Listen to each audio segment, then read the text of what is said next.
Nigeze kumbwira bimika uwo muyobozi ni ikibazo gikomeye cyane bimika iryo zina uvuze Imana irambwira aho yahumura irambwira ati ariko rero mwana wanje buri umuntu wimitswe n'abantu nuwo nimitse n'abantu babiri batandukanye uwo muntu yimitswe n'abantu abimenye byiteka ryose n'ukuri kw'Imana n'abantu bamwimitse ntabwo ari Imana yigeze imwimika hanyuma sindi butinde ku mirimo ye uwimitswe n'abantu nabikubwiye usomye soma nasome mu Bafilipi bice 3:17 ageze 21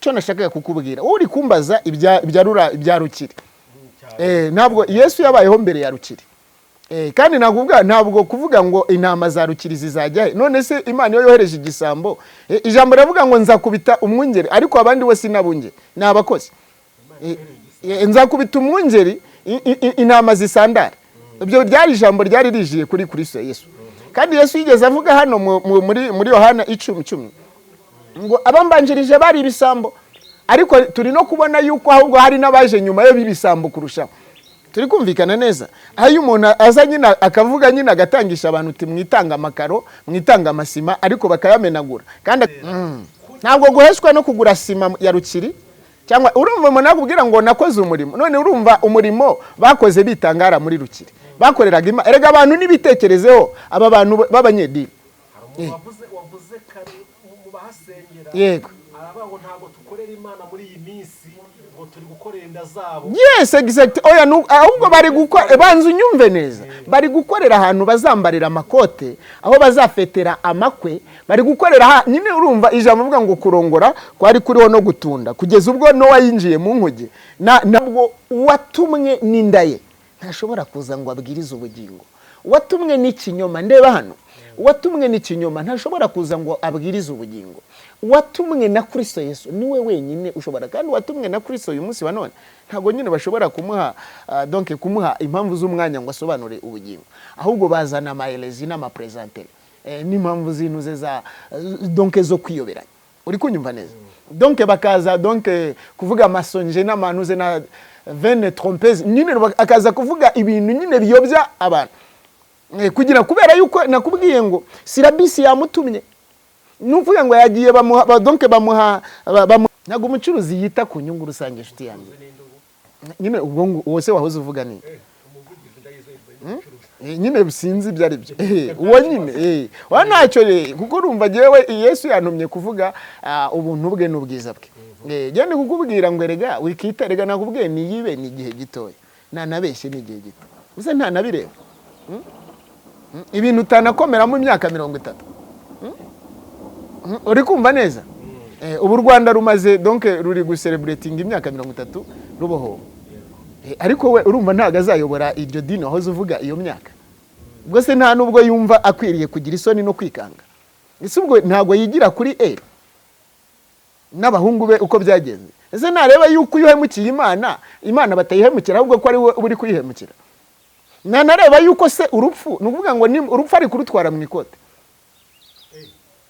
no kururimi rwe Imana izamwitura ngo nubwo Imana yamweretse yuko ibyo bayikoreye impamvu yemeye yuko abo bapagane baza kugura amabati n'ibintuze nibyo basenye yuko atari Imana babikoreye ababiguze se no bapaga cyangwa babigushe no bapagara yoya ndi kukubwira Imana kuba yemeye ko abapagane baza kubigura berekaga yuko nyine nabo ba pasteur nyine ko ari abapagane inkubwe ebyiri cyangwa zirindwi nese ubwo wende kukubwira wowe ibyo hoze uvuga nyine ntabwo bari kugira impuhwe kandi batazigira impuhwe zigirwa n'uri muri Kristo by'ukuri impuhwe zigirwa n'umukiranutsi w'ukuri nakubwiye ngo igisambo ntabwo kigira impuhwe kandi nuvuga ngo Imana bayo irabafite Yesu yambwiye yuko afite 2,000 ibyo bintu mwirirwa mubeshye ngo afite 7 ntabwo ahorana 2 Yesu afite 2 niko yambwiye ngo afite ngo 7 Yesu afite asigaranye 2,000 bitarapfukamira bari cyangwa ngo bimusoma niko giye yambwiye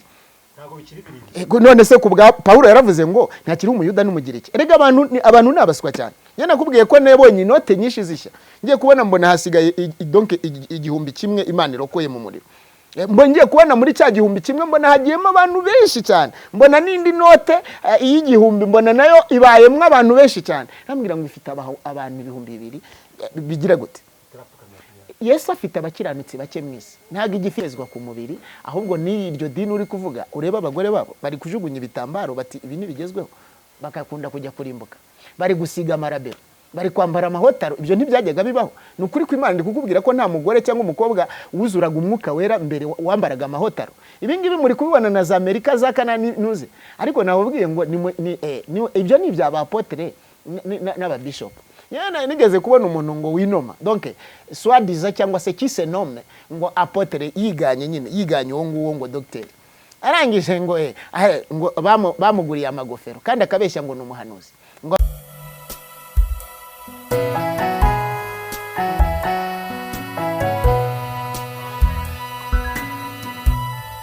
Imana y'amahoro yo ikugeneza Imana y'amahoro y'umugisha kandi kurengere yivange mu byawe byose ariko kandi aho rero bose bitandukanye wafite ibibazo bitandukanye intambara igeragezo reka tuve ngo imbaraga z'Imana ziracyeka Imana cyakora ko yabikira n'uyu munsi ni kuki ntagacuko guhinduka na kamwe kayirangwaho ngize rero umugisha none ukongera kuba n'umugaragu w'Imana Faustin tumaze tutabonana ariko kabishima Imana ko yamuze natwe ikaturinda Faustin amen ubwa neza muri Kristo Yesu amen meze neza cyane rwose Mana ishimwe kuri amahoro amina makuru cy'imisi ndashimira umuremyi witwa Uwiteka Mana ishimwe cyane amina natwe turaho twatumaze tutabona nabiko Yesu yabikunze uyu munsi nukuri nukuri nahabwa icyubahiro nukuri yego byagendaga ariko ndashimira Imana cyane ubugingo bumeze bute Yesu araburinze neza Mana ishimwe cyane duherukana mu minsi yashize ariko tuba tukubona ariko kuva icyo gihe duherukana kugeza uyu munsi haciye ibintu byinshi cyane Imana itavuga amakuru menshi cyane umwuka ari kubwira ngo iki amatora muri ino minsi buriya ni ukuvuga ngo Imana urabona iyi Bibiliya iriho ishashi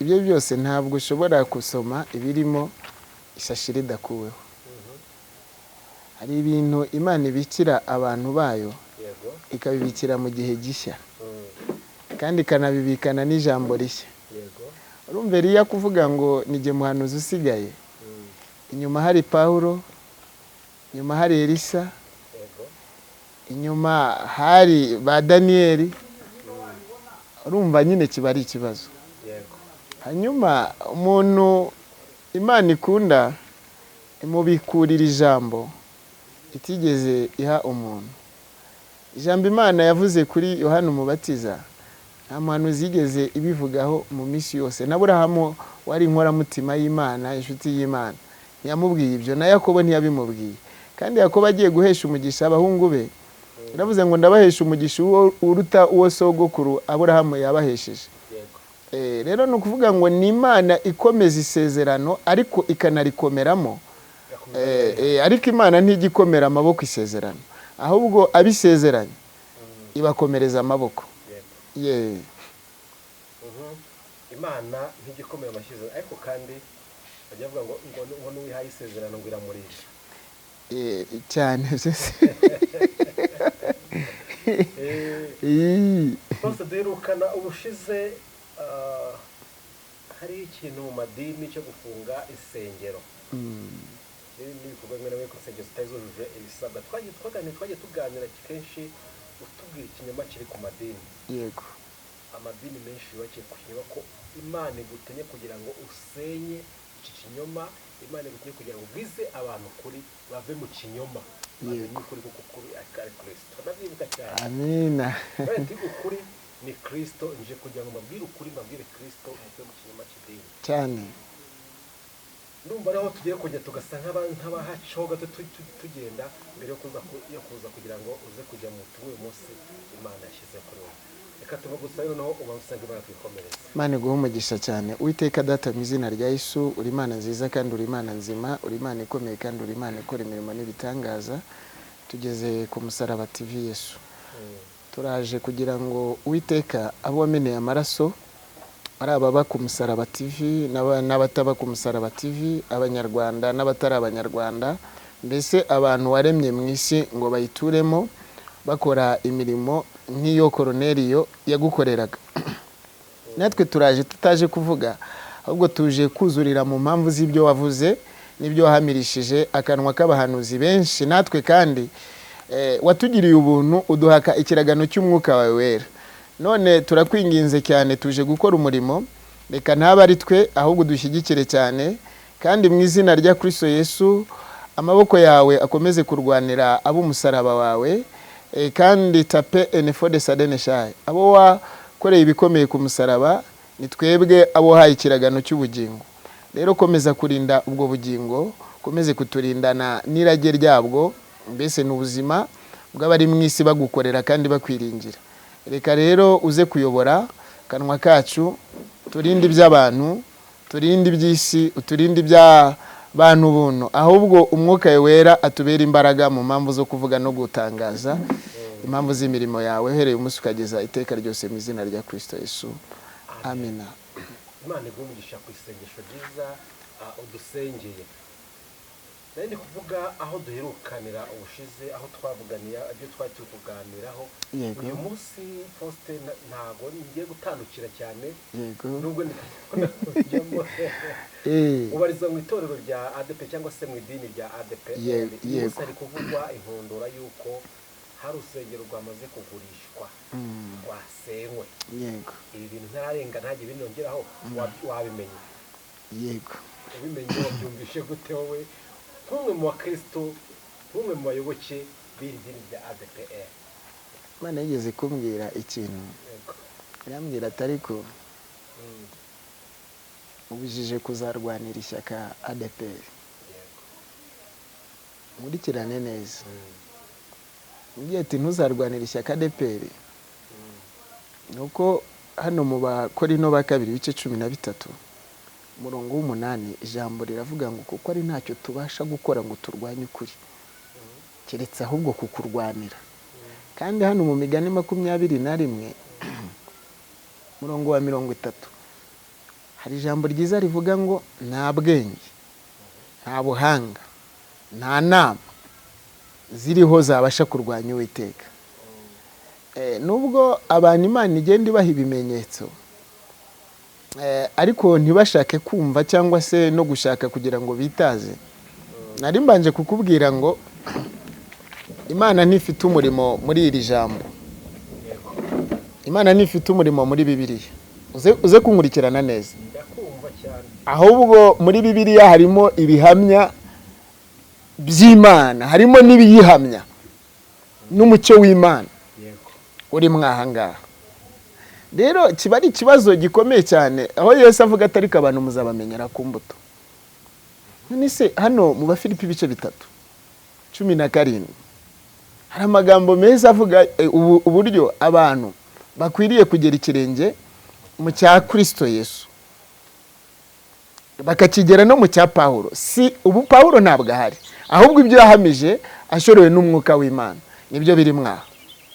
Nakubwiye ngo hano rino shashi ntarikuyeho, nubwo wenda navuga amagambo arimo hano, ntabwo bivuze yuko n'ubundi yose naba nyavuze, ariko mu mpamvu zo gukuraho ijambo rimwe cyangwa kuryongera ni ikibazo gikomeye cyane. Iyo Yesu ibishize nigeze kukubwira, ndakubwira nese y'umuntu azanye igitoki bakakigurisha 50 mu nzu y'Imana, abantu bakakitirira umurimo w'Imana, ntabwo ubona ko ibyo bintu ari ubushukanyi? Mukuri nta gitubura kirimo, kandi ukuvuga ngo ukuri ntabwo kujya kugira elastique cyangwa se stretch.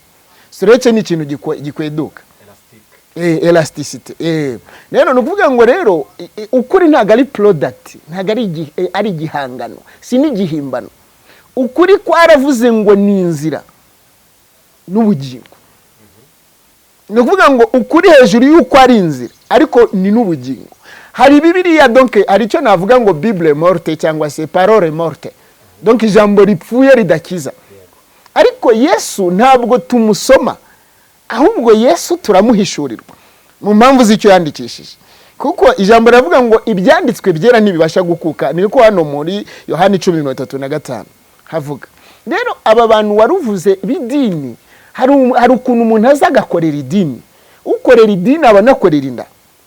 ariko ukorera Kristo ntabwo we aragirira ibihembo kandi watinya gukora ikintu kirimo ubushukani. Nuvuga ngo anga muri Matayo 12:30 wansomera amagambo reka nguhe usome wenda 12:30 12:30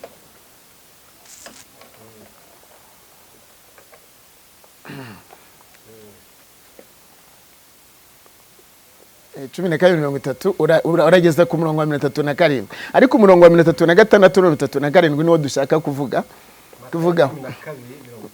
ugeze 37 uwo tutabana yego n'umwanzi wanje yego kandi uwo tudateranyiriza hamwe yego arasandaza yego nicyo gitumye mbabwira yuko abantu bazababarirwa icyaha cyose n'igitutsi ariko gutuka umwuka wera n'icyaha kitazababarirwa. Imana ishimwe cyane. Yego ukomeza urageza 37 kandi usebye umwana w'umuntu azababarirwa yego ariko usebye umwuka wera ntazababarirwa. Yego ubwo ni ubutumwa rwose mu gihe cya none cyangwa no mu gihe kizaza yego ntazababarirwa. yego nimwite igiti cyiza n'imbuto zacyo muzite nziza cyangwa nimwite igiti kibi n'imbuto zacyo muzite mbi kuko igiti kimenyekanishwa n'imbuto zacyo. Noneho kugira ngo ubyumve neza ugikomeza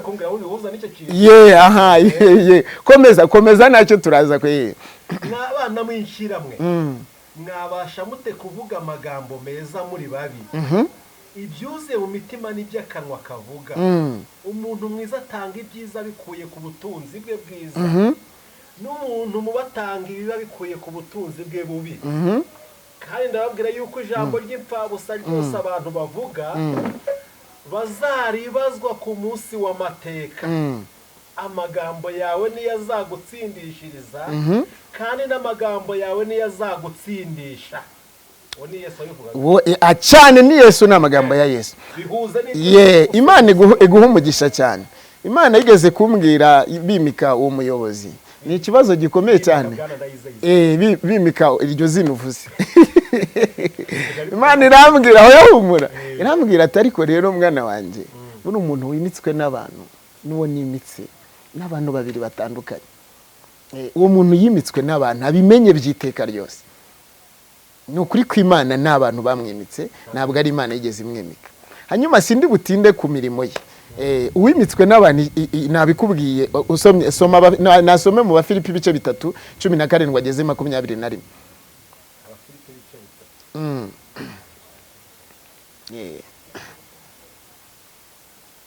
Cyangwa mufashe usoma mu Bafilipi ibice 3 usoma umurongo wa 2 n'uwa 3 uhita usimbuka usome yego umurongo wa 2 n'uwa 3 Abafilipi ibice 3 yego umurongo wa 2 n'uwa 3 mwirinde zambwa mwirinde inkozi z'ibibi yego mwirinde abakeba gukeba kubi kuko twebwe turabakebwe gukebwa kwiza abasenga mu buryo bw'umwuka w'Imana tukishimira Kristo Yesu nitwiringire iby'umubiri ngo nubwo giyeho nabasha kubyiringira nga irukanka some 7 irukanka usome 7 ugeze 16 tukomeza 17 ugeze 21 noneho tuze tuvuga yego nabitekereje ko ari igihombo ku bwa Kristo none bo ntabwo bafite icyo ngicyo ariko ujye unasoma kubera kana kubwerega Imana isubiriza mu mpamvu z'ukuri kw'ijambo ry'Imana ariko bo ahubwo si bo barashaka ibintu byose babitekereza nk'inyungu mukozi yego kubwo nahombye ibyanjye byose yego ndetse mbitekereza ko ari amase kugira ngo ndonke Kristo yego komeza yego komeza ugeze 16 kandi mboneke ko ndi muri we ntafite gukiranuka kwanjye kuba mu mategeko yego ahubwo mfite ukuzanwa no kwizera Kristo. Ndeba hano nabwo gukiranuka kw'Imana kuva mu mategeko ya ADEPR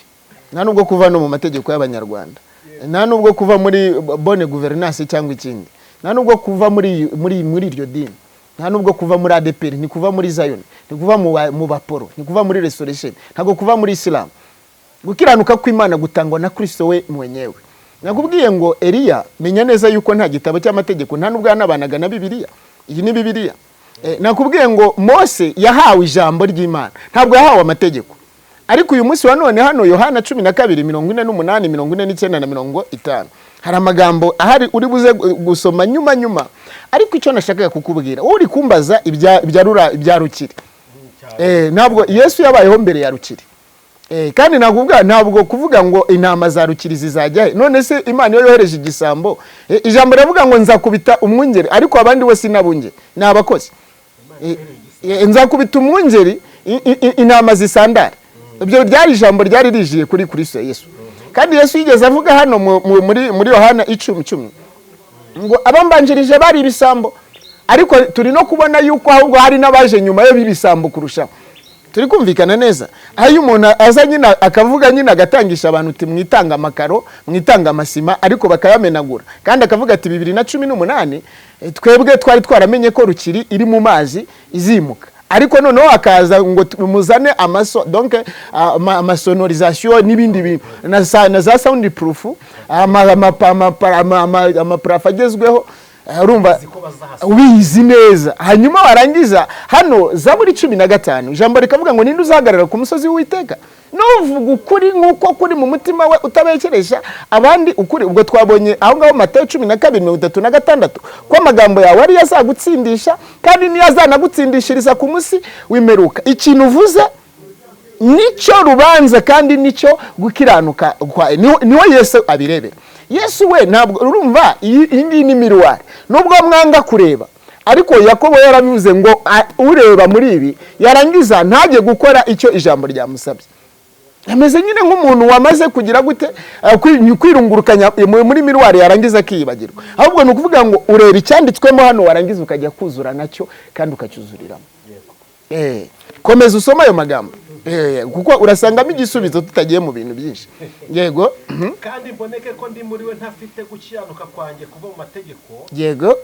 ahubwo mfite ukuza ngo no kwizera Kristo yego ariko gukiyanuka kuva ku Mana guheshwa no kwizera guheshwa no kwizera ntabwo guheshwa no kugura sima ya rukiri cyangwa urumva umuntu akubwira ngo nakoze umurimo none urumva umurimo bakoze bitangara muri rukiri bakoreraga Imana erega abantu n'ibitekerezeho aba bantu b'abanyedini wavuze kare mu bahasengera yego arabango ntabwo tukorera Imana muri iyi minsi ngo turi gukorera inda zabo yes exact oya ahubwo bari gukora banzu nyumve neza bari gukorera ahantu bazambarira amakote aho bazafetera amakwe bari gukorera nyine urumva ijambo vuga ngo kurongora kwari kuriho no gutunda kugeza ubwo Nowa yinjiye mu nkuge n'abana kandi nakubwiye ngo abana ba Nowa ntago bari abakiranutse ahubwo bakishije nukuvuga ngo Imana y'imyagahinda Nowa kubera yuko ijambo ryavugaga ko kumvira Imana kwatumye Imana irinda inzu ya Nowa uribuka Yosuwa avuga ngo mwebwe nibananira gukorera Uwiteka je n'inzu yanjye je n'umubiri wanjye uvuga ngo Imana y'imyagahinda ariko urebe uriya wagize gute warebye ubwambure akahinduka ikivume reba babandi babiri nuvuga ngo Imana igira bibiri bya gatatu nuvuga ngo ni kimwe cya gatatu cyamanukanye na Rusuferi kijugunywa mu isi hanyuma nuvuga ngo Imana haraho yavuze ngo izatsemba bibiri bya gatatu ariko nukuvuga ngo abana babiri ba Nowa bari bagaragaye nuvuga ngo nabafashe umwambaro baragenda batwikira ubwambure bwasi nuvuga ngo ni babiri nuvuga ngo n'umuyuda n'umugiriki ni jewe na Nepo tuzafata nuvuga ngo abandi nibe bananira kuko Imana iteka ryose izahora nabahamya babiri buriya Mose na Eliya bivuze ngo Mose yarahagaze mu gice cya Egypt Eliya ahagaze mu gice cya Isirayeli bivuze ngo umupagane n'iki umugiriki n'umuyuda umwisirayeli n'umunya Egypti nuvuga ngo umupagane n'umukiranutsi ibyo bishatse kuvuga iki yego abana babiri bano abafashe umwitero batwikira ubwambure bwasi yego ushatse kuvuga ngo uyu munsi tureba ibyo no naga ADEPR ntago ibyara ahubwo oya ADEPR ntago ari umubyeyi ahubwo ADEPR irica none se umubyeyi arabyara akarera nakubwiye ngo ADEPR se ni no ntago ADEPR ari yatubyaye none se ADEPR Imana yayinyoherejemo ariko ntago ariyo yambyaye kandi n'amagambo mvuga ntago ari ayayo ahubwo nukuvuga ngo Imana ize none se ubu ngubu Samuel yabyawe na Eli ahubwo nukuvuga ngo ni Imana ishitsa Samuel mu gihe cye kuko hano Yeremiya 46:17 ijambo riravuga ngo niho batereye hejuru baravuga bati Farao umwami wa Egypti agira umuhindo gusa kuko yirengagije igihe cyategetswe rero hari igihe Imana yategekeye ibyaha ko nyine wo nguwo iryo zina wahoze uvuga yuko abikora akabishayamo kugira ngo Imana izahagurutse umushumba ngo wiringirwa. Uri kunyumva neza? We ibyananirwa gukora no kuzuriramo, Imana izahagurutsa umuntu uzabikora neza kandi ikanamwitura ubugingo. Yego. Kandi niba hariho ikibatekereshereza, ariho ikibatekereresha ukundi cyose, Imana izakibaha. Uwo murongo urakomeye cyane nepo. Ngo nimba hari ikibahe usubiremo neza wa 15 mu Filipi bice 3:15. Nuko rero mwabatunganijwe mwese uko mungana. Namwe mubari ko muhuza uwo mutima wo gusenga, kumvira Imana, gusoma ijambo ry'Imana, kuzura umwuka wera, kwirinda, nyine kwitandukanya n'igomwa no gushaka ubutunzi n'amafaranga n'ibindi no kuba kazitereyemo. Yego. Kandi niba hariho ibibatekeresha, ariho ikibatekereresha ukundi, Imana nacyo Imana izakibahishurira nacyo. Yego. Ngukuri dusohoyemo abariko dukurikiza. Noneho soma 17 wihuta tugende 17 hepfo. Bene data mugere kirenge. Wakumvise ko ukuri dusohoyemo ariko tugomba gukurikiza? Yo. Yego, dukomeze. Soma 17 aho ngaho mu ba Filipi bice 3:17 kugeza 21. Bice 3 umurongo 17 kugeza 21. Yego. Asome mu izina rya Yesu. Asoma mu izina rya Yesu. Bene data mugire kirenge mu cyanjye, muguje imitima kandi mwite kubakurikiza ingeso zacu, izo mudufite ikitegererezo. Reba nyine yego, abo nababwiye kenshi, nanone ndababwira ndira n'abanzi b'umusaraba wa Kristo. Nyine ubwo byumve nyine cya gisubizo nkubwira yuko nyine umwanzi wa Kristo rega numubeshyera nuza no kugira gute no kurimbuza ubugingo bwa benshi. Usibye yuko ubwabo baba baranabutanze, babatana atari nabwo banakorera, ariko nyuma bazaregreta bageze gihe nome. Ntabwo ubu ngubu fondema y'iryo torero ubu ni gace cyane, ubu donc bakigisha donc concernant evangile yanuze ya sanctification. Ntabwo ubu bagishingira ku donc muzi cyane wo kwibutsa abantu iteka rya gihena, icyo bita jugement. Ntabwo bagishingira kuri sainteté cyangwa se sanctification, mbese kwera cyangwa ubwere bw'itorero cyangwa bw'abantu bakwiriye kujya kuba muri Kristo Yesu. Ahubwo nabo ni abantu bashaka, babuze uburyo yuko temeza prosperity izi ngizi ziboneka mu macaciz menshi cyane y'abavuga butumwa n'ababishop n'abapotre b'abanyabinyoma. Urumva sene yivuga butumwa yahindutse théâtre, yahindutse comedy, yahindutse abantu baza kuruhukira no kuruhurira imitwe n'ibibazo byabo. Niyo mpamvu umuntu umubona ahahandi hitirirwa ngo hahera cyangwa mu rusengero, ariko yanagera hanze ukayoberwa donc karakteri cyangwa se umwifato wa mutandukanya n'indaya hanze cyangwa se n'abasinzi cyangwa n'abantu bikibi hanze. Ariko nyumva neza hariya ntabwo harangije. Rero kubwiye ngo ubu ngubu ntabwo watumwe n'indaye ntashobora kuza ngo abwirize ubugingo. Watumwe n'ikinyoma, ndeba hano, watumwe n'ikinyoma ntashobora kuza ngo abwirize ubugingo. Watumwe na Kristo Yesu niwe wenyine ushobora, kandi watumwe na Kristo uyu munsi wa none ntabwo nyine bashobora kumuha donc kumuha impamvu z'umwanya ngo asobanure ubugingo, ahubwo bazana amaelezi n'amapresentere n'impamvu zinuze za donc zo kwiyoberanya. Uri kunyumva neza? Donc bakaza donc kuvuga amasonje n'amanuze na vene trompeze, nyine akaza kuvuga ibintu nyine biyobya abantu kugira kubera yuko nakubwiye ngo sirabisi yamutumye. Nuvuga ngo yagiye donc bamuha selma cyangwa bamuha formalite zinuze, bavuga ati twebwe ku kibuga bundi vuga butumwa rigezweho uyu munsi wa none ni kwibwiriza amafaranga, ukabwiriza abantu kuba mbese kumvira igihugu no kumvira abantu. Ariko ubundi umukristo nyawe w'ukuri burya yumvira abantu, akumvira ubwami, akumvira igihugu. Ariko ntabwo wagakwiriye kuza none se ubwo icyambere nimba umuri wowe uri kwigisha umuntu, uri kumwigisha ibyo n'ubundi leta imwigisha, ntabwo ubwo ngubwo ari bwo butumwa.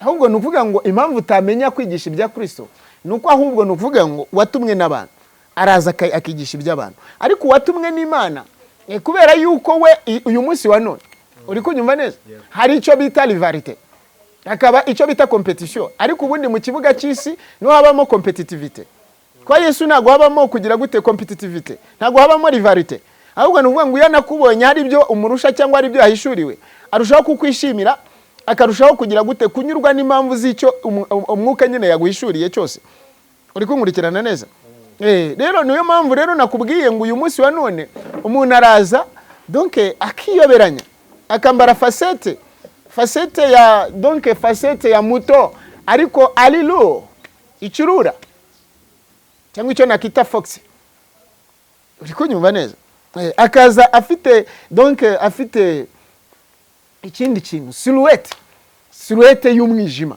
ariko yagakwiriye kwambara silhouette yiciye umucyo abantu ntago bafite gutinya Imana abantu ntago bafite gusenga uyu munsi wa none umuntu kugira ngo asenge ahubwo aza gukora icyo bita kudihagura no kubyina nyine muri ayo makaro nuko nyine bari kunasenya ngo nyine uzarebe nyine umuntu uzongera kuvuga ngo ahitirirwa izina ryiwe n'uwagenda akatera insina cyangwa se igiti sinzi tuzanareba aho ngaho ubwo bazahasenya niba batera igiti wenda mu buryo bwa environment nyine yego nyine niba nahatera igiti ntago bazavuga ngo ahangaha hari aho umugisha kugira ngo nabisobanukirwe neza hari igihitongo rinashobora kubyara insina nziza iriho igitoki cyera kibiro 80 cyangwa 200 ikibazo turi kuri uyu munsi nge mfite ikibazo suko urusengero rwasenywe yego suko urusengero rwasenywe ahubwo ikibazo mfite ni ikingiki kuva 2018 bazi ko ahantu urusengero rwatse hatemewe 2019 na 2022 asize imyaka igera muri 6 muri iyo myaka igera muri 3 abakristo bahasengera bashyizemo sonde profu ihenze mu bakusengero rugezweho bagura ihenze nepo udatinze ndikwibaza umutima w'umucuruzi icyakabiri ko bafashe ibyo bintu bakoresheje bifite agaciro bakabigurisha hari insengero za ADEPR zifunze zimwe zabuze amabati izindi zabuze sonde profu igezweho aho yari irimo izindi nta ntebe zigira aho harimo intebe nziza izindi nta plafo zifite harimo plafo z'abayikoramo neza akajya kurisa kuki byagurishijwe ntibijyane muri zo sengero izo sengero babafungurira nepo ntabwo uri umuntu w'Imana ayo magambo nge ihangana usome ayo magambo icyo kintu urumva ngikonkludinge neza nsomera ayo magambo ihangana yasoma ugeze aho warugejeje uhafinalize hanyuma noneho backing nyine nanzura icyo ngicyo uri kumbaza 18 yego mbese ibyo bitwaye iki oya ntago ari mu bafilipi bice 3 18 niho warugeze 18 hariho benshi bagenda ukundi abo nababwiye kenshi nanone ndababwira ndira yuko arabanzi b'umusara yego amaherezo yabo ni ukurimbuka yego Imana yabo ninda yego biratana ibiteye isoni byabo yego bahoza umutima ku by'isi naho twebwe iwacu ni mwijuru yego niho dutegereje umukiza ko azaba yego niwe mwami Yesu Kristo uzahindura umubiri wo gucishwa bugufi wacu akawushushanya n'umubiri w'ubwiza yego kuko afite imbaraga zo kumubashisha kwigandurira byose hanyuma urumva rero umuntu w'umucuruzi uri kunyumva neza umucuruzi ntago ashobora kwita ku nyungu zawe we yita ku nyungu z'igifu cye n'inyungu ze bwite ntago umucuruzi yita ku nyungu rusange inshuti yanjye nyine ubwo wose wahoze uvuga ni nyine bisinzi byari byo uwo nyine wa ntacyo kuko urumva jewe Yesu yantumye kuvuga ubuntu bwe n'ubwiza bwe gende kukubwira ngo erega wikita erega nakubwiye ni yibe ni igihe gitoya nanabeshye ni igihe gito uze ntanabireba ibintu utanakomeramo imyaka 30 uri kumva neza ubu Rwanda rumaze donc ruri gucelebrating imyaka 30 ruboho ariko we urumva ntago azayobora iryo dini aho uvuga iyo myaka ubwo se nta nubwo yumva akwiriye kugira isoni no kwikanga ese ubwo ntago yigira kuri n'abahungu be uko byagenze ese nareba yuko uhemukiye Imana batayihemukira ahubwo ko ari we uri kuyihemukira nareba yuko se urupfu nukuvuga ngo ni urupfu ari kurutwara mu ikote no ku rurimi rwe none se iyo umuntu ari gukora ikintu kiri contradictoire ijambo ry'Imana warangiza ukambara chapeau donc ukaba chapeauté mu mpamvu nyine z'icyubahiro n'agaciro ka Kristo Yesu nkubwira ngo Yesu yavuye mu ijuru aza gupfa no gusuzugura hanyuma undi wowe ukaba uri gushaka ko bakwita bishop urumva nuko wanabinaniwe niyo mpamvu uyu munsi wanone ngo revera umukuru Yesu kandi yarabibujije hano muri Matayo 23:8 muri mwe ntihazabeho umukuru ntihazagiraho mwita data ariko uyu munsi wanone urashaka kwigana ikimina cy'ishinara nawe urashaka kugira papote urashaka kugira nuze ngo nawe urashaka kuba docteur apotre nuzi se ko ngo ari muri apostasie totale rero arabantu ijuru ryakoreye deliberation uri ko nyumva neza arabari ijuru ryandikaho renvoyer définitive uri ko nyumva neza kera nuko ububaziciye mu ntuze muri za academy cyangwa se muri education icyo nshaka ku buryo bwa indiscipline none ububwira uyu muntu nareba yuko nubwo bamugaburira imiceri cyangwa amafi cyangwa se inkoko zose zo mu gihugu nsomera hano muri Timoteyo wa mbere bice 6 umurongo wa 5 ugeze ku murongo wa 12 hanyuma ubwo nakubwiye ngo umuntu w'umucuruzi areba inyungu z'igifu cye areba inyungu ze ntabwo ashobora nyine none se ubwo utatumwe na Kristo wese aba ari igisambo kubera yuko nuvuga ngo igisambo n'ubundi gikora iki nyine nuvuga ngo gikora ibyacyo kuko igisambo ntigishobora kugira ukuri umuntu wese utagira ukuri nuko aba ari igisambo umuntu wese utari umukiranutsi kandi none uri kuvuga ngo ndi umukiranutsi cyangwa kaza akakubwira ati jewe twebwe turaba Kristo nuvuga ngo ariko ijambo twanareba n'amagambo bwawe wivugiye nyine tunashingiye no kuri ayo magambo wari uri kuvuga ibaze nyine kuvuga ngo umukristo avuga yego cyangwa oya umukristo ntabwo ashobora kugira gute gushuka umuturanyi cyangwa se kugira icyo atwara cya mugenzi we umukristo ntashaka gushaka ibihombya abantu ahubwo ashaka ibungura abantu n'ibishyira abantu hejuru ariko uyu munsi wanone reba uwo munyarwanda nyine uwo munyarwanda wakirarira ngo yakoze umurimo nyine hariya ngo Imana izamwitura ngo nubwo Imana yamweretse yuko ibyo bayikoreye impamvu yemeye yuko abo pagane baza kugura amabati n'ibintu ze nibyo basenye yuko atari Imana babikoreye ababiguze se nibo bapaga cyangwa babigurushe nibo bapagana yoya ndi kukubwira Imana kuba yemeye ko pagane baza kubigura berekaga yuko nyine nabo ba pasteur nyine ko arabapagane inkubwe ebyiri cyangwa zirindwi nese ubwo wende kukubwira wowe ibyo hoze uvuga nyine ntabwo bari kugira impuhwe kandi batazigira impuhwe zigirwa n'uri muri Kristo by'ukuri impuhwe zigirwa n'umukiranutsi w'ukuri nakubwiye ngo igisambo ntabwo kigira impuhwe kandi nese yakwita ku mukumbi kandi atari umwungeri w'ukuri nyine nsobanurira neza soma aho ngaho muri Timoteyo wa mbere bice 6 umurongo wa 5 kugeza ku murongo wa 12 abantu baraza bagakoresha Bibiliya ariko bakaza kuyibesheramo Timoteyo wa mbere bice 6 umurongo wa 5 kugeza ku murongo wa 12 n'impaka z'abantu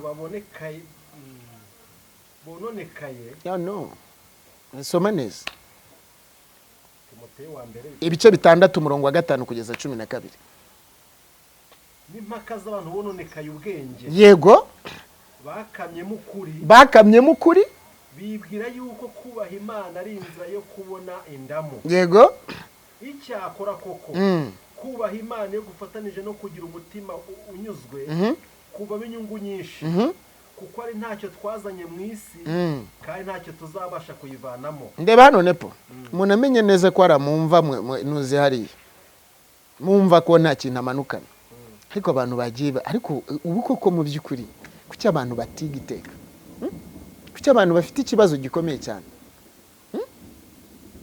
ubu koko uri kubyiganira ibintu n'ubundi Satani agiye kuzakubabarisha iteka ryose ugiye mu gihano cy'iteka ryose wishyiriye urupfu wishingiye ugiranye isezerano n'urupfu niko Yesaya yavuze ngo twasezeranye n'ikuzimu soma ayo magambo yarangize muntu w'Imana Imana ikwihera umugisha kuko abifuza kuba abatunzi ngo abifuza kuba abatunzi no mu mutego no mwirari byinshi y'urupfu yego byangiza yego rikaroha abantu mu bibahenebereza bikabarimbuza yego kuko gukunda impiya yego ari umuzi w'ibibi byose yego hariho abantu bamwe bazirarikiye barayoba bihandisha yego bihandisha imibabaro myinshi yego weho ariko weho nepomse cyangwa weho Foster yego ujye uhunga ibyo yewe ntabwo ari byo bari gukurikiza umushumba udakurikiza gukiranuka basomere kubaha Imana kwizera yego urukundo yego kwihangana n'ubugwari sinakubwiye ngo nta gisambo kigira urukundo ntazi ubwo ngubwo wowe uri kubona abacu nabikubwiye Imana ari kubahishura gute ko baje gucuruza mu nzu yayo komeza usome ujye urwana intambara nziza yo kwize ntabwo bashaka ntabwo bazahera ntabwo bashaka ibyo Aburahamu yarazwe ntabwo babishaka kuko ngo Aburahamu we yabaga mu mahema hano mu Baheburayo 11 ntabwo bashaka ibyo Aburahamu yarazwe Abaheburayo 11:16 yego ujye urwana intambara nziza yo kwizera usingire ubugingo buhoraho yego ubwo wahamagariwe yego ukabwaturira kwatura kwiza imbere y'abahamya benshi ndakwihanangiriza mu maso y'Imana yego nanjye naje kubihanangiriza ibeshaho byose yego mu maso ya Kristo Yesu wahamije kwatura kwiza imbere ya Ponsiyo Pilato subwo kuki badahamya witonde itegeko yego ntugire ikizinga yego haba n'umugayo kugeza ku kuboneka k'umwana wacu Yesu Kristo kuzerekanwa mu gihe cyako niyo ifite ubutware yonyine ihiriwe niyo mwami w'abami n'umutware utwara abatware amen 12 niho warugeze nari nakubwiye kugera 12 ariko humura Imana iguha umugisha cyane Imana iguha umugisha cyane rero ndarindi kukubwira yuko dufite ibirango by'uko aba bantu nyine atari abungeri ahubwo bafite suruete yo kuvuga ngo twebwe nous sommes les bergers ariko nujya unavuga berger hari adjectif ishobora kuba faux cyangwa c'est vrai uri kunyumva neza hari cyo bita adjectif faux berger cyangwa vrai berger uzahitamo ariko nitwahitamo yego yawe kandi tukubonana impamvu zo kuvuga yuko ahubwo dukwiriye kukwambika oya nuri umwungeri ahubwo no kuvuga ngo wungiriza impamvu ikinyoma abakristo uyu munsi bitware batebo muri iryo dini ndi kubabwira abantu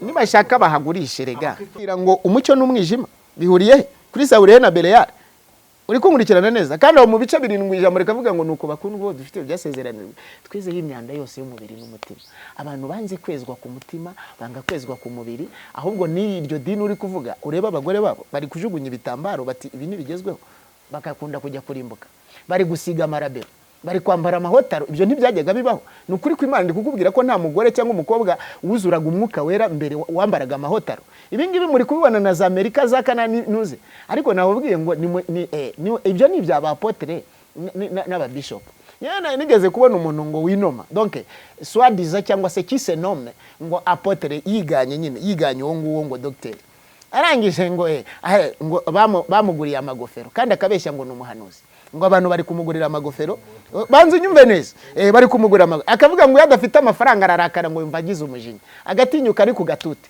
ngo umugore yarampamagaye ngo nuze ndi ku gatuti ngo numva ngo nyine ngo kubera ikibazo ngo burya ngo udafite none akakubwira ngo abafite umwuka we hanyuma abantu muri gukora suivi yibizagira gute yibizababohera ikuzimu hamwe ngo Imana ntikorera muri majorite ikorera muri minorite rero kandi iyo majorite ni yisi Yesu ntabwo ajya arara amajoro mu mpamvu zo gushaka kugira gute zo kwerekana ibijigo ahubwo Yesu no kuvuga ngo iyo ikintu gishinyitse amenyo ategeka ko kibora uri kunyumva neza amenyo najya yatangiye kumera aba yatangiye kukwereka ko uri mubi nubwo umwana nawe bamutungisha amata ariko amenyo namera akwibutse neza yuko azakuka kandi ko uzabura uri kunyumva neza kuko avaho utazi rero nuvuga ngo reba umuntu akaza agahinyura izuru akavuga ati jewe nimfumura amazuru jewe nzaba mfite n'uburenganzira bwanjye donc c'est ma liberté nakubwiye ngo kwa Yesu nibigenga nakubwiye ngo ibi bintu uri kubona amayidishawa amakakawete amaniversaire ubona iryo dini ryinjije kinjije umwanda mwinshi cyane. Amakakawete nta anniversaire aba kwa Yesu. Yesu ntabwo yagize anniversaire. Yaravuze ngo mujye mubikora munyibuke, bibuka umusaraba, ariko ntiyavuze bibuka amavuko. Nubwo ngo ayo manomination izi za Noheli mugiye kujyamo ninuze n'amahe. Uri kunyumva neza? Abantu bari muri za celebration z'isi. Uri kunkurikirana neza? Abantu bari muri celebration z'isi, bari gucelebratinga ikinyoma cy'isi, bari gucelebratinga imishinga y'isi, bari gucelebratinga impamvu z'imirimo y'isi. Kubera yuko umurimo wa Kristo wo kumwizera no kumukiranukira no kwirinda isi no kwirinda ikibi cyayo, ntago bashaka kubijyamo. Ntibirinda. Ntabwo bakiyuzuza n'ukuri. Uri kunyumva neza? Rero nuvuga ngo Imana bayo irabafite. Yesu yambwiye yuko afite 2,000. Ibyo bintu mwirirwa mubeshye ngo afite 7, ntabwo ahorana 2. Yesu afite 2 niko yambwiye. Ngo afite ngo 7. Yesu afite asigaranye 2,000 bitarapfukamira bari cyangwa ngo bimusobe. Niko je yambwiye. Ntabwo bikiri 7. None se kubwa Paulo yaravuze ngo ntakiri umuyuda n'umugiriki. Erega abantu nabaswa cyane. Njye nakubwiye ko nebonye inote nyinshi zishya. Ngiye kubona mbona hasigaye donc 1,000 Imana irokoye mu muriro. Mbongiye kubona muri cya 1,000 mbona hagiyemo abantu benshi cyane. Mbona n'indi note y'1,000 mbona nayo ibayemwe abantu benshi cyane. Nambwira ngo ifite abantu 2,000 bigira gute? Yesu afite abakiranutsi bake mwisi. Ntago igifite Nowa noneho. Yesu afite abakiranutsi mwisi. Kugiye cya Nowa hari Nowa. Ntihari 2,000. Rero nakubwiye ngo ibwiye Eliya kugira 7 Yesu yarataraza mwisi. Amaze kuza yahise avuga ati iby'ubuyuda hapana. Habayeho discounting, habayeho reduction. Nukuvuga ngo Yesu guhamagara Paulo na Petero. Petero yatumwe kuki kubakebe. Paulo atumwa kubanyamahanga. Abo ni 2,000. Hanuvuga ngo rero n'ubu ngubu afite 2,000 mu bagore, afite 2,000 mu bagabo. Nukuvuga ngo umugore n'umugabo bazaragana ikiragano. Umuzungu n'umwirabura afitemo abakiranutse. Mu barebare no mu bagufi Yesu afitemo abakiranutse. Mu banyarwanda no mu bagani afitemo baki. Ariko ubwo urumva mu mpamvu z'ibyo nabonye jewe Dar es Salaam kwabone ibigirwamana byinshi bibi cyane. Rero nakubwiye yuko ubwoko bw'abanyarwanda Yesu abubitsemo imbuto ikomeye cyane izanyeganyeza isi. Niyo mpamvu uri kubona isi iri gukubanira u Rwanda. Ariko ntabwo Satani azarubona atinze. Uri kunyumva neza? Azarubona atinze, ariko hano imbere ndi kukubwira ko ubutumwa buzavugwa cyane ku rugero rukomeye. Reka nakubwiye Yesu azabashumba bukuri inshuti yanjye. Azabungere bukuri. Yesu azumuhanuzi we. Yesu azi umuvuga butumwa bukuri kwe. Yesu azi repe and for the side. Azi umunyamasengesho ukuri.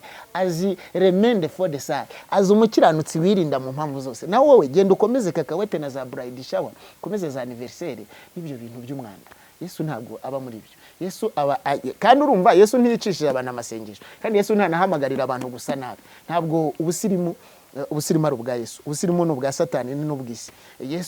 Yesu abe abaha ubwenge, akabaha ubwiza, akabaha urukundo, akaba amahoro.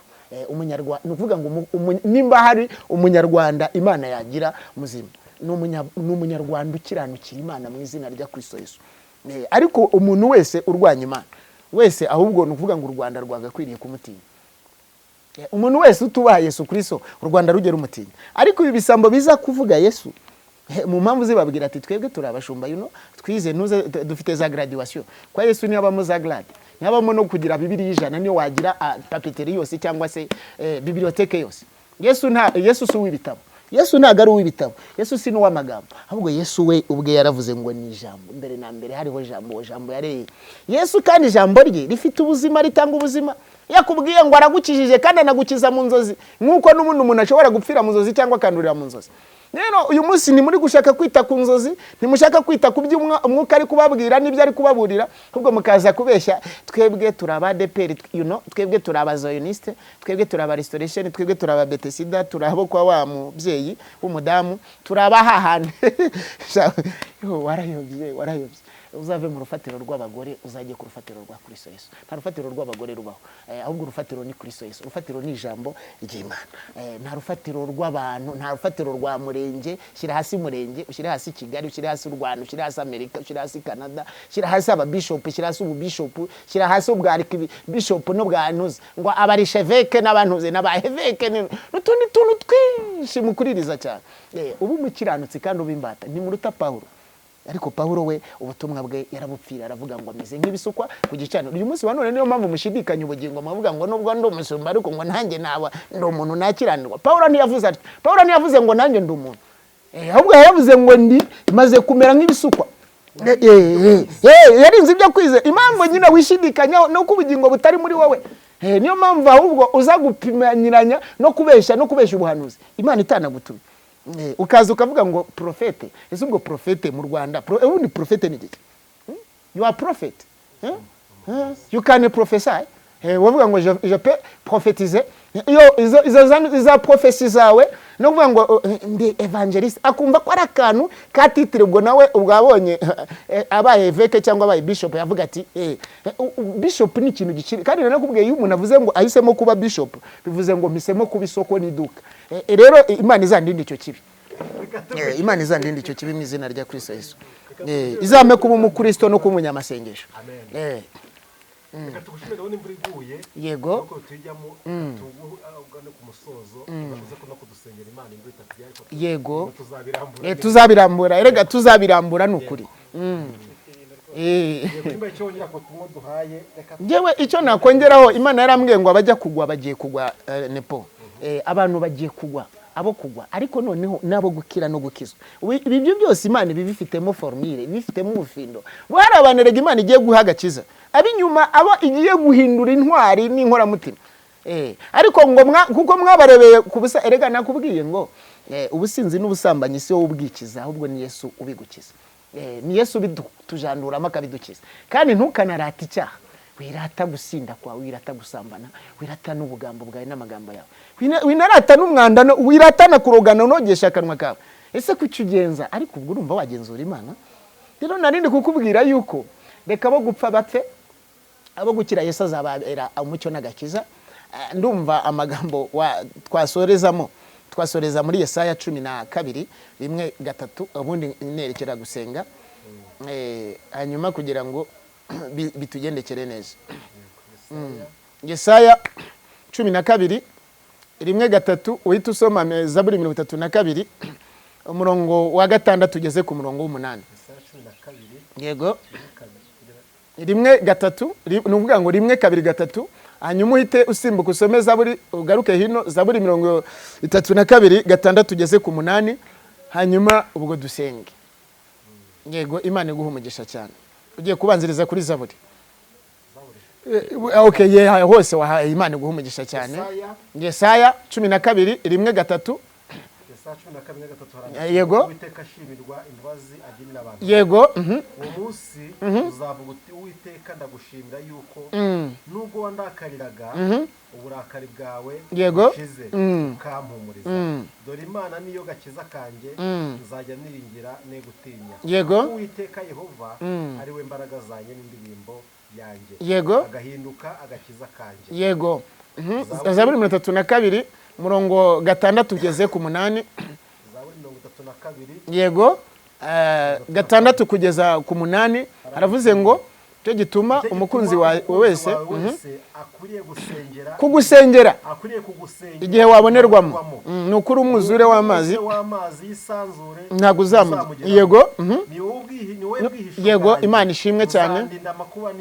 Yego uzangotesha impundu zishima agakiza. Yego ikomeza ku 8. Nzakwigisha nkwereka inzira unyura. Nzakugira inama, ijisho ryanjye rizakugumaho. Yesu yambwiye ngo niwe mwungeri w'ukuri, niwe erayo y'ukuri, ni nawe mwungeri no kuvuga ngo uragira ntazimize abe. Yesu ni nawe torero, Yesu niwe jambo ryo gukiranuka, Yesu niwe nzira, ni nawe bugingo, Yesu niwe mpamvu zose mu mpamvu zose. Amen. Ndumva mbese mshyizeho akabago.